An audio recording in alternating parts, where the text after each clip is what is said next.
વર્ષનો ડોહો થઈ ગયા ઓવર ગ્લેશિયર અમારો 125 વર્ષનો ડોહો ભાઈ આપણે ઓલેન પણ 125 વર્ષ હું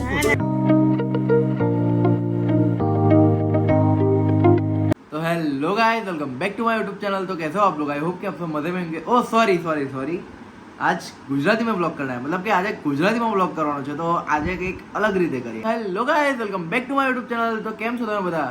આઈ હોપ કે તમે બધા મજામાં જ હશો। મેં પણ એકદમ મસ્ત છું, સ્વસ્થ છું, મજામાં છું। તો બોલો જય શ્રી રામ। તો આજે તારીખ છે 8/7/2025। તો આજે આપણે જવાના છે શ્રી ગણેશાય આર્ટમાં જવાના છે આજે, જે મેં પહેલા વિડીયોમાં કવર કર્યું હતું। તો જેને પહેલો વિડીયો ના જોયો એ જોઈ લેજો, કારણ કે એની અંદર મેં કેટલા સમથિંગ 4 થી 5 મેં વર્કશોપ બતાવ્યા છે વડોદરાના આપણા। તો ત્યાં મતલબ કે શું કામ થયું છે શું નહીં એ બધું આજે બતાવીશું। અને હા, આજે જોડે જોડે મારું ફેવરેટ ફૂડ ખાવા જવાના છે, તો એ બી તમે ગેસ કરજો, કમેન્ટમાં લખજો, કારણ કે મોસ્ટ ઓફલી મારા ફ્રેન્ડ્સ જ કદાચ કમેન્ટ કરશે, કારણ કે એ લોકો મને એ નામથી ચીડાવે છે। તો એટલે કે એ જે ફૂડ છે ને એ મારું બહુ જ ફેવરેટ છે, એટલે એ લોકો મને ચીડાવે છે એ નામથી। પણ તમે બન્યા રહેજો આખા વિડીયોમાં, મેં તમને આજે બધું બહુ ફેરવીશ કે ક્યાં ક્યાં જવાય, ક્યાં કશું ખવાય, એટલે બધું ડિટેલ્સ આપીશ હું તમને કે ક્યાંનું શું સારું મળે છે જમવાનું, કે પછી કંઈ નાસ્તો કે એવું કંઈ। તો બનેલા રહેજો વ્લોગમાં। તો ગાઈસ આપણે નીકળી ગયા છે ઘરેથી, અને આપણે રિફાઇનરી ક્રોસ કરી લીધો છે હમણાં। તો મેં આવી ગયો છું અહીંયા, એટલે તપોવન આગળ આવી ગયો। મેં તમને કાલ રાતે કીધું હતું કે તપોવનની જે અસલ જે કહેવાય ને આમ બ્યુટી એ સવારમાં તમને દેખાશે। તો આજે જો આ સવારમાં કાલ રાત કરતાં થોડું બેટર દેખાય છે, થોડું સારું દેખાય છે। તો આપણે જઈ રહ્યા છીએ હમણાં બધે એક્સપ્લોર કરવા। તો મળીએ ડાયરેક્ટ મેં જે ડીશ ખાવા જઈ રહ્યો છું, જે મારી ફેવરેટ છે, તો મળીએ ડાયરેક્ટ ત્યાં। હા, તો પછી આપણે આવી ગયેલા ટેસ્ટી વડાપાવમાં, જેના મને વડાપાવ બહુ જ પસંદ છે, એટલે આમ કહેવાય ને લાજવાબ। હા, જે ટેસ્ટ અને જે હાઇજીનમાં આ લોકો બનાવે છે, અને જે બટર ને ચીઝ નાખ્યું હતું, હા મજા આવી ગઈ ખાવાની। ખબર ને આ વરસાદ પણ શું કરવા બેઠો છે। સવારમાં તાપ હતો ને અત્યારે વરસાદ ચાલુ થઈ ગયો। આ જો કદાચ તમને દેખાતો હશે, તો એટલે હવે જોઈએ વરસાદ બંધ થવાની રાહ જોઈએ, પછી જઈએ વર્કશોપ પર અને ત્યાં જઈને બતાવું તમને કે આજે શું અપડેટ છે શું નથી। તો હવે તમે બન્યા રહો, મેં તમને બતાવીશ ગણપતિનું શું કામ થયું છે શું નહીં। Sorry for the camera quality, હમણાં થોડો ઝાંખો થઈ ગયો છે। હા, તો ગાઈસ આપણે અહીંયા આવી ગયા છે શ્રી ગણેશાય વર્કશોપમાં, અને અહીંયા પણ બધી ટ્રોલીઓ તે વખત જેવી જ છે, બધી અહીંયા એવી જ રીતે પડી રહી છે। અને આ મેં તમને કહેતો હતો ને કે જે મેં આ પ્રભાવ જોયો છે કશેક, તો આ પ્રભાવ મેં ખરેખર જોયો છે। એની એ મંડળનું તમને સ્ક્રીન પર દેખાઈ ગયું હશે, એ મૂર્તિ જ તમને આખી સ્ક્રીન પર દેખાઈ ગયા હશે। તો આ એ મંડળની ટ્રોલી છે, અને આગળ આ જો એમનું બોર્ડ છે કે શ્રી ગણેશાય આર્ટવાળું, એ પણ મેં નાખી દીધું પહેલાંના બ્લોગમાં। તો આજે આપણે ફરી કવર કરવા આવ્યા છે। તો આ છે એકતા યુવક મંડળ છે, ફતેહગંજના રાજા છે, તો એમની પણ આજે બની ગઈ છે પ્રતિમા અડધી। તે દિવસે નથી બની રહી, પણ આજે બનવા આવી છે, ખાલી હાથ જ બાકી છે અને થોડું બહુ પગનું બાકી છે। હા, તો આખી બની ગઈ હોય એવું જ કહેવાય। આ છે મતલબ કે આનું મંડળનું નામ નથી લખ્યું, એટલે કંઈ ખબર નથી। 1 મિનિટ હું જરાક 0.5માં સ્વિચ કરું। ટ્રોલી પડી છે, એની પાછળ બાપાની એક સુંદર પ્રતિમા છે અહીંયા, જે બહુ જ ખૂબ જ સરસ પ્રતિમા છે। પછી અહીંયા જો કેટલી મોટી અને કેટલી વિશાળકાય મતલબ કે બાપાની બોડી છે અહીંયા, જેની અંદર પગ અને હાથ જોડવાના બાકી છે। પછી આગળ પણ બધી બહુ છે અહીંયા બધી મૂર્તિઓ, તમને ત્યાં જઈને બતાવું। એક મૂર્તિ આ બી છે અહીંયા, એક બહુ જ વિશાળકાય મોટી ઊંચી પ્રતિમા છે, જે ઊભા પગ પર છે, તો એટલે આ બી થોડું બેલેન્સ કરવું ચેલેન્જિંગ કામ હોય છે। એટલે ખૂબ જ સરસ પ્રતિમાઓ બનાવી છે અહીંયા। જોઈ શકો છો તમે કેટલી ઊંચી અને કેટલી વિશાળ પ્રતિમા છે।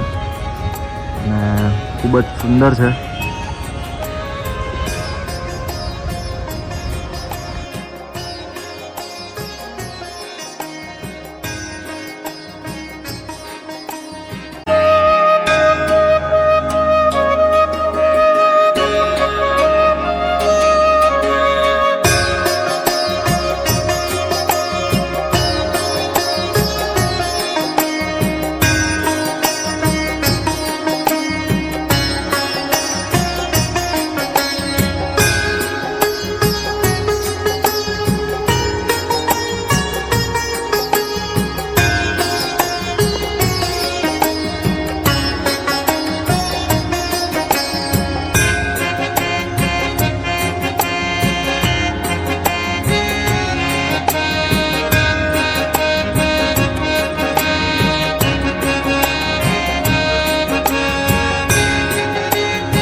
આ છે ગણેશાય આર્ટ, જેની અંદર બધી બહુ જ ટ્રોલીઓ આવી ગઈ છે રેડી થવા માટે બાપાને. તો આ બધી જ સુંદર સુંદર પ્રતિમાઓ અને બહુ જ મોટી મોટી. એમ જ આ જે દેખાય છે તમને, આ જે બોડી છે બાપાની અપર પાર્ટની જે બોડી છે એ જ ખાલી 7-8 ફૂટની હશે. એટલે તમે વિચાર કરી શકો છો કે બાપા રેડી થયા પછી કેટલા વિચાર લાગશે. અને આ બધી મૂર્તિઓ 18-20 ફૂટની છે. તો તમે જોઈ શકો છો ખૂબ જ મોટી અને ખૂબ જ સુંદર પ્રતિમાઓ છે અહીંયા. તો તમારે અહીંયા વિઝિટ કરવું હોય તો કરી શકો છો. અને હા, એકવાર હજી હું ફરીથી આવીશ જ્યારે ઓગસ્ટનો મહિનો ચાલુ થઈ જશે અને બાપાના બધાના આગમન ચાલુ થઈ જશે. કારણ કે તે વખત જ્યારે બાપા ધોતીમાં અને પૂરેપૂરા રંગમાં રેડી થઈ જશે ત્યાર પછી જે બાપાને જોવાની મજા આવે, એટલે જે બાપાને આમ સામેથી જોવાની જે મજા છે એ કંઈક અલગ જ હોય છે. તો એ પણ હું તમને બતાવીશ.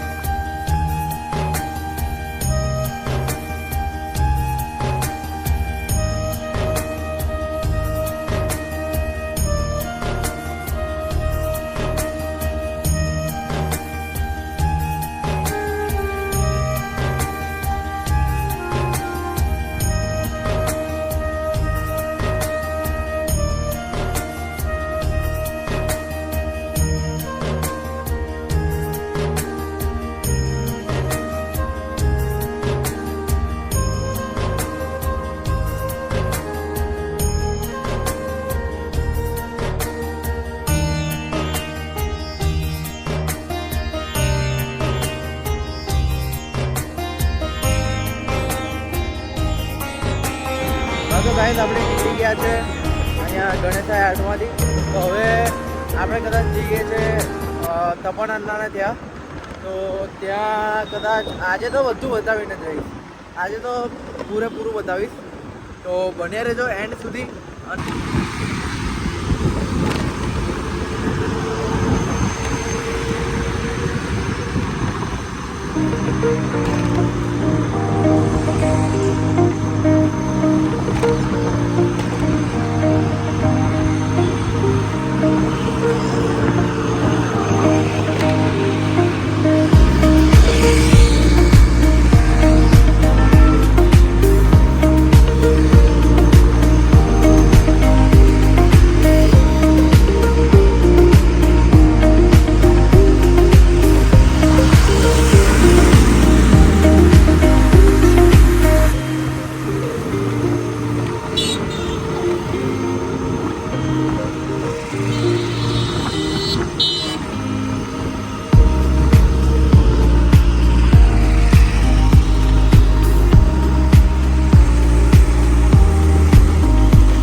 પણ ટ્રાફિક, બહુ ખતરનાક વાળો ટ્રાફિક છે, બધું જ જામ છે.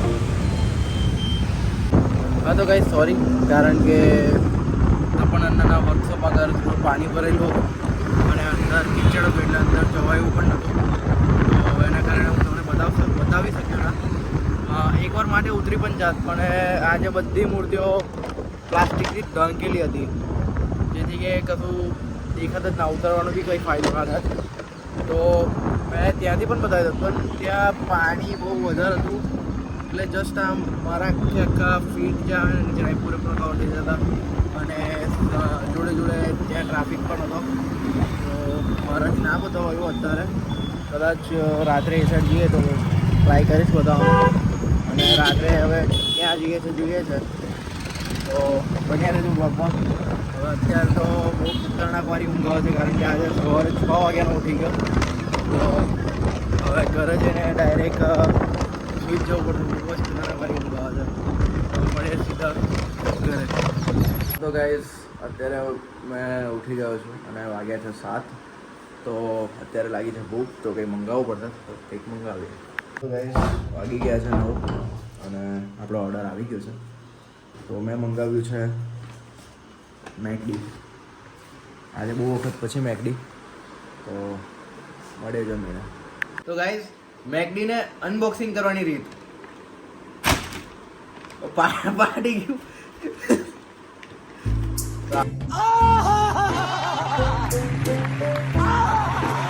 હા તો ગાઈઝ હવે આપણું જે માઇક આવી ગયું છે, કારણ કે મેં મંગાવ્યું હતું આપણી વોઇસ ક્વોલિટી ઇમ્પ્રૂવ કરવા માટે. તો એ આવી ગયું છે, તો એ કાલે લેવા જવાના છે આપણે. એ અત્યારે તો મામાના ત્યાં છે, તો કાલે સવારમાં મામાના ત્યાં જઈશું અને માઇક લઈશું. તો મળે પછી. હવે આજે તો કદાચ કશું બતાવવા જેવું હશે, આગળ કશું મસ્તી બસ્તી કરીશું, ફ્રેન્ડ બેન્ડ આવશે તો બતાવીશ. બાકી તો પછી આજનો બ્લોગ અહીંયા જ એન્ડ કરીશું. તો જેવું હોય એવું જોઈએ આપણે આગળ. તો અંદરથી જોઈએ શું શું મંગાવ્યું છે.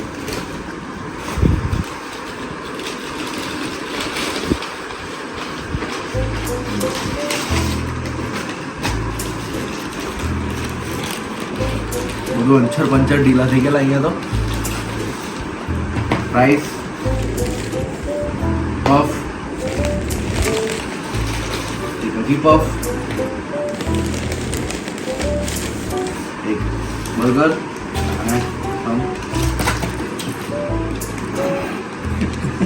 અને સોસીસ અને 2.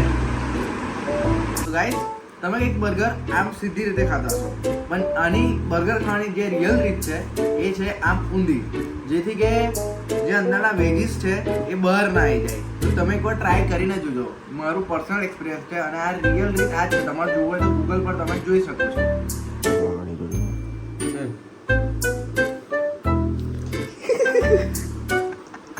લાઇટનિંગ કેબલમાં ગમે ત્યારે ટ્રાય કરજો. લાઇટનિંગ કેબલ કોઈને બી આમ કરીને આમ કરો ને એટલે છે ને શોર્ટ લાગે જ છે. આનાથી પબ્લિક પ્રોફાઇલ નથી થતી ઇન્સ્ટાગ્રામ પર, અને આ ભાઈ અત્યારે કરવા બેઠા છે એની બર્થડે ડેટ ચેન્જ કઈ બધી લઈ જાય જોઈએ આપણે એનો યર. ચલો ડાયરેક્ટ 125 વર્ષનો ડોસો, 125 વર્ષનો ડોહો થઈ ગયો M4 ગ્લેશિયર અમારો. 125 વર્ષનો ડોહો. પણ 125 વર્ષ ના મજા આવે. કમ ના મજા આવે? ઇન્સ્ટાગ્રામ વાળા જે જગ્યાએ તો તમને ઇન્સ્ટાગ્રામ ચલાવે છે. બધું ચલાવે લે તો બધું આ AI ના જમાનામાં બધું શક્ય થયા જ હવે. 1990 એવું આ હારો રૂમલા આપડા કરતા બહુ મોટો થઈ ગયો હવે તો. એ જે ફોક દીધું બધું.